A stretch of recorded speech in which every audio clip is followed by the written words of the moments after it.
मी मरेपर्यंत साहेबांचे विसरणार नाही मी त्यांना. ते माझे पाठीराख आहेत. माझे हृदयाला होल होते, मला त्रास होत होता. त्यामुळे आम्ही दवाखान्यात दाखवलं. डॉक्टरांनी मोठा खर्च आहे, होल आहे म्हणून सांगितले. काय करायचं काय कळेना झालेलं आणि परिस्थिती पण तशी नव्हती. लहान लहान मुलं होती. मग गेले साहेबांच्याकडे. साहेबांनी लेटर दिलं. जाताना माझं परिस्थिती वेगळीच होती. मी परत येतोय की नाही असं वाटत होतं मुंबईसनं. पण तिथं गेल्यानंतर दवाखाना बघितला की मी ह्यातनं परत जाणार, मी माझ्या घरी कुटुंबात माझ्या परत इथं व्यवस्थित होणार असं वाटलं मला. त्यानंतर मग ऑपरेशन झालं. मला नवीन जीवनदान साहेबांनी दिलं. साहेबांची मी ऋणी आहे.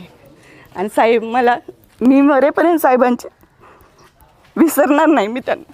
ते माझे पाठीराख आहेत. श्रावण बाळ आहेत माझे.